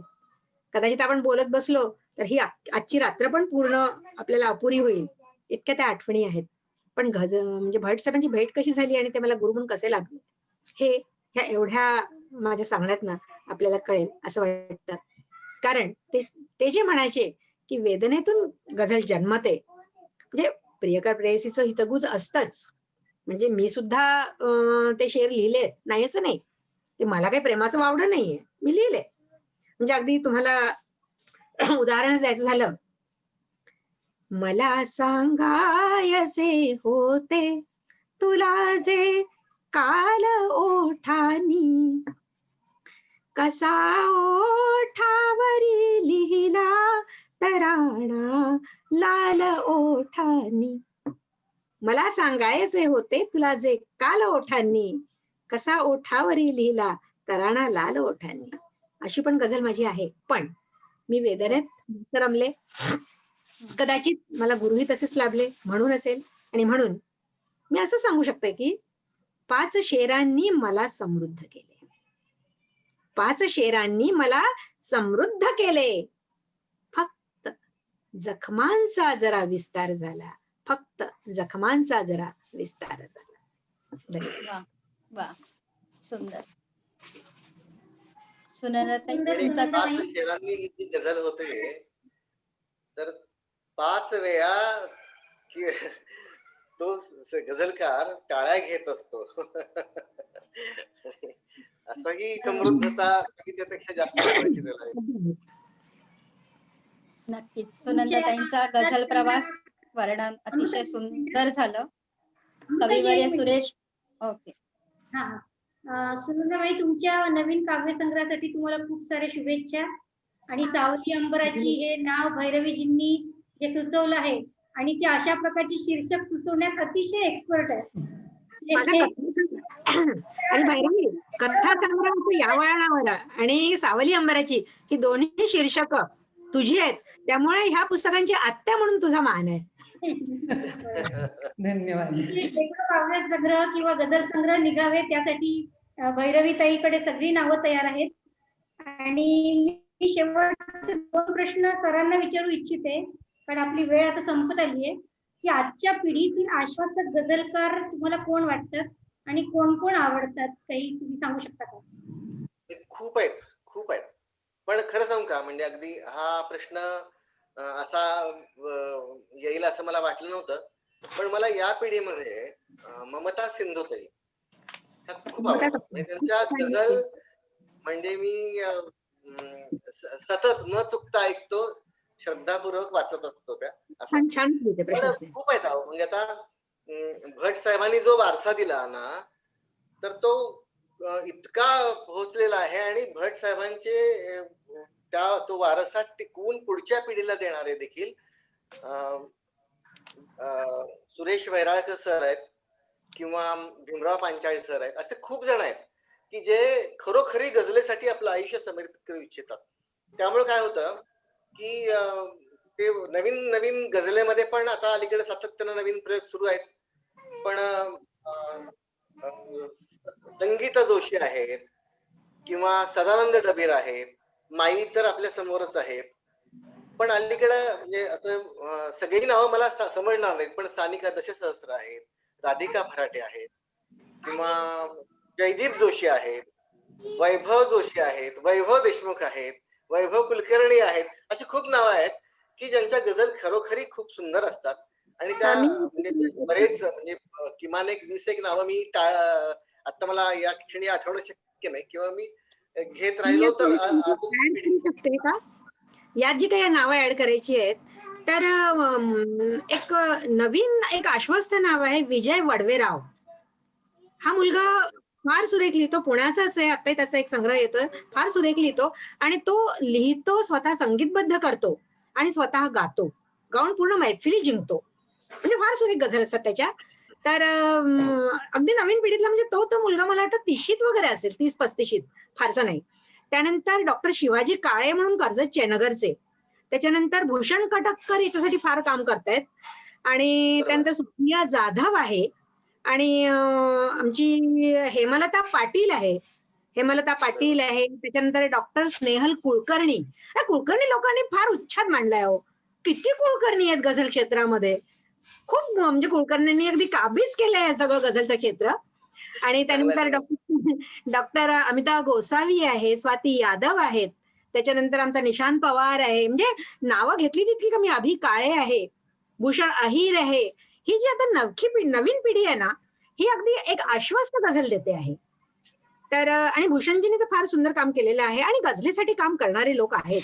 त्यानंतर आपल्या म्हणजे विदर्भात जर आम्ही गेलो तर तिकडे नितीन देशमुखचा हात धरणारा कोणी, तो स्वतः गझलकार आहे आणि सुंदर तरण्णुमध्ये सादर करतो. निलेश कवडे, गोपाल मापारी, नावं घेतली तेवढी कमी आहेत.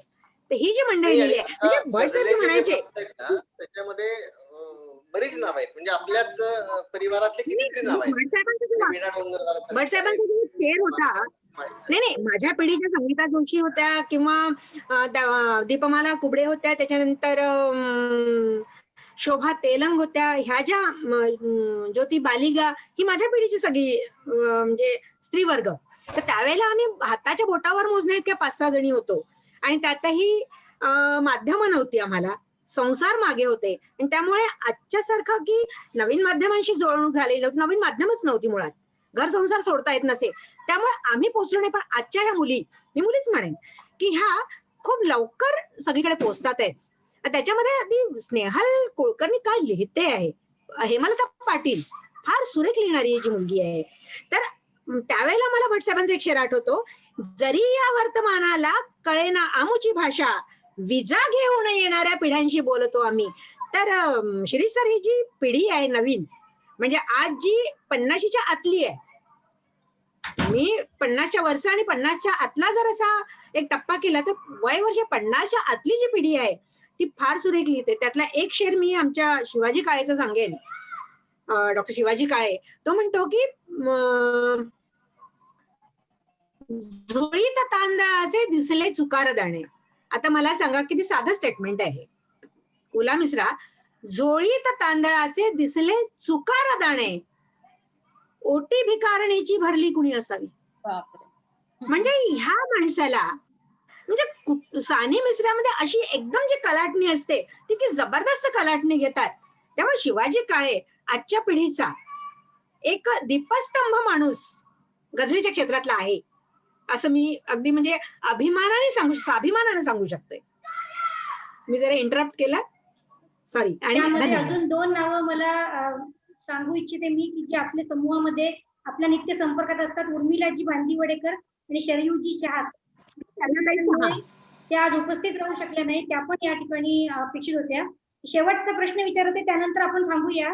सर, तुम्हाला विचारते मी, गझल लिहिणाऱ्या लोकांना अन्य गझलकार स्वीकारत नाही असं एक आहे, तर असं का होत असेल, या मागचं कारण तुम्ही सांगू शकता?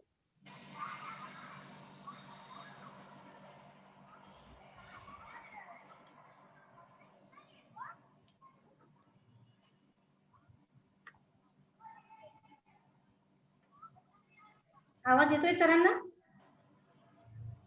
श्रेयाजी, मला वाटतं सर बहुतेक बाहेर पडले आहेत. नाही, आले आले आले आले. तर तुम्हाला प्रश्न ऐकू आला का? प्रॉब्लेम झाला लाईटचा, त्यामुळे हा सॉरी. गझल लिहिणाऱ्या लोकांना अन्य गझलकार स्वीकारत नाही, असं का होतं हे थोडक्यात सांगा आणि त्यानंतर मग आपण थांबूया. Okay okay. नाही, एक हे खरा खूप म्हणजे स्वीकारत नाही तसं नाही बरं का, म्हणजे स्वीकारतात, पण हे थोडस जाणवतं. म्हणजे जसं आता सांगितलं की भट साहेबांनी सगळं भरभरून दिलंय आपल्या या आपल्या जोडीत, पण थोडासा तसा प्रॉब्लेम होतो. एखादी गझल जेव्हा सुरुवातीला चुकते त्यावेळेला त्याच्यावरती टीका होते, पण मी एवढं सांगेन की त्या टीकेकडे काही फार लक्ष देण्याचं कारण नाही. गझल ही सोबतीनं लिहिण्याची गोष्ट आहे, आणि आपण आपल्या सोबतीमध्ये चांगले अभ्यासू लोक आले तर ती गझल लवकर येते, लवकर समजते. आणि स्वीकारत नाही तसं नाही. तुम्हाला कोणत्याही क्षेत्रामध्ये जावा, तुम्हाला स्वतःला सिद्ध करावं लागेल आणि मग लोक स्वीकारतील. अगदी बरोबर आहे. गझलेमध्ये थोडस उशिरा समजतील, स्वीकारतील असं जरी मानलं तरी तुमच्यामध्ये काही स्पार्क आहे असं समजलं की तुम्हाला. आणि स्वीकारणं आणि न स्वीकारणं याचे क्रायटेरिया मला माहित नाही, म्हणजे कसं स्वीकारलं गेलं असं. पण तुम्हाला मी सांगू का, माझ्या बरोबरीचे जेवढे लोक आहेत त्यांच्यामध्ये हा दुर्गुण दिसत नाही, पण हा दुर्गुण मी ऐकून आहे. आणि अगदी म्हणजे अर्थात हा एक मानवी गुण आहे की एखाद्याच्या गझलेविषयी माघारी खूप जास्त बोललं जातं, त्याची चिरफाड केली जाते, टीका केली जाते, हे सगळं खरं आहे. पण हे सगळं स्वीकारून गझल लिहावी, कारण गझल आपण स्वतःसाठी लिहितो, आनंद आपण स्वतः घेणार आहोत, आणि वाचत राहावी गझल.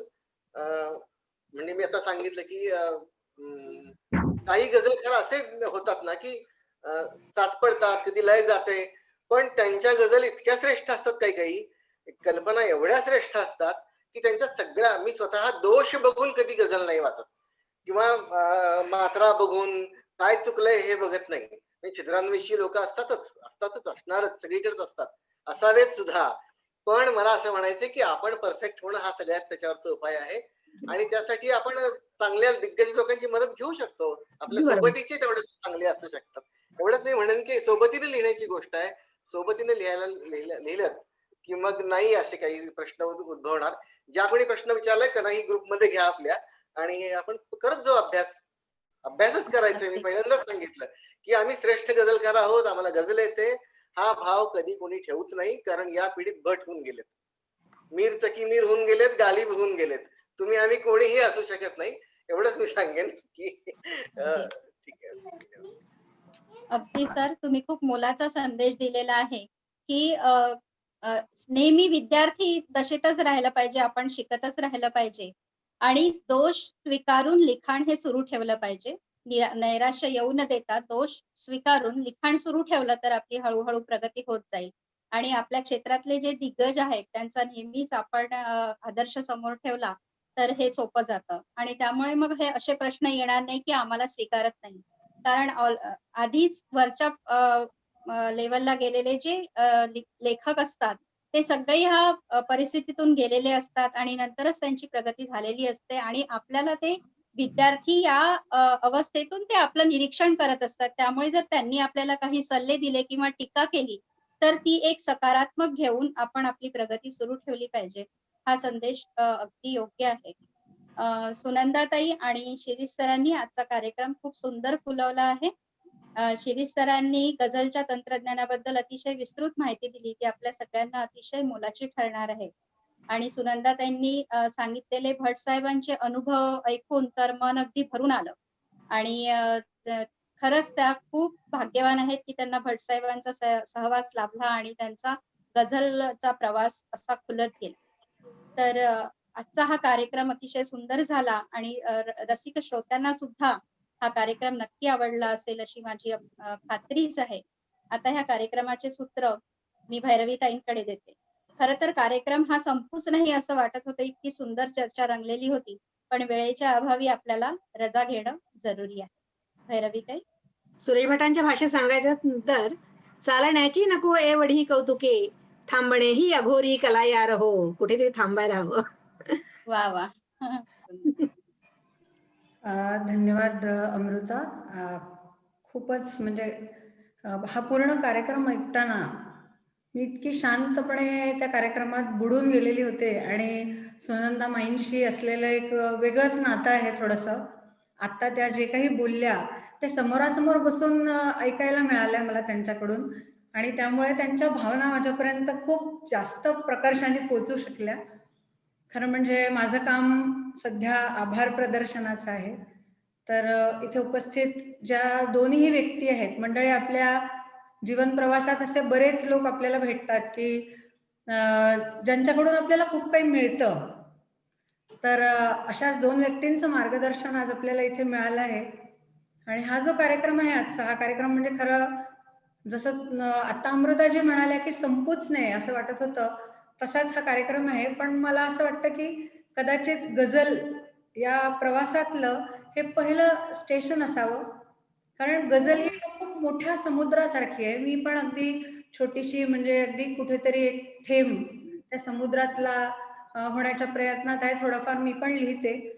पण अजून काही मिळेल, अजून काही मोती या सागरातनं आपल्याला नक्कीच पुढे गवसत राहणार आहेत. आपल्या दोघांचेही मनपूर्वक खूप खूप आभार, धन्यवाद. अतिशय उत्तम असं मार्गदर्शन तुम्ही दोघांनी केलेलं आहे आम्हाला. परत एकदा सगळ्या प्रेक्षकांचेही मनपूर्वक आभार मानते. कारण कार्यक्रम ऐकताना एक नजर प्रेक्षकांच्या सगळ्या ज्या सूचना येत होत्या किंवा त्यांच्या जे कमेंट्स होत्या त्याच्याकडे पण होती. खूप छान प्रतिक्रिया सगळ्यांच्या आलेल्या आहेत. मनपूर्वक आभार मानूया आपण, ज्यांना विसरून आपल्याला चालणार नाहीच. ते म्हणजे वर्षाजींचे, की त्यांच्या प्रेरणेतून आणि साप्ताहिक जनमंगलच्या माध्यमातून हा जो आपल्याला एक एवढा छान रंगमंच मिळालेला आहे, ई रंगमंच, त्यावर आपण असेच अनेक उत्तम उत्तम कार्यक्रम पुढेही करत राहणार आहोतच. श्रेयाजी आपल्यासोबत नेहमी आहेतच, असणार आहेतच. तेव्हा आभार मानणार नाही त्यांचे, पण थँक्यू. कारण कार्यक्रमाला योग्य काय म्हणता येईल वळणाने नेण्यासाठी ज्या वेगवेगळ्या लोकांची गरज असते त्यामध्ये श्रेयाजी एक असतात, आहेत. तेव्हा मंडळी मनपूर्वक आभार. आणि इथेच आपण आपला कार्यक्रम थांबवतो आहे, तो संपतोय असं जाहीर करूया. आपण एक सगळ्यांना निरोप देतो आहे आणि सगळ्यांचे आभार मानतोय. धन्यवाद. धन्यवाद.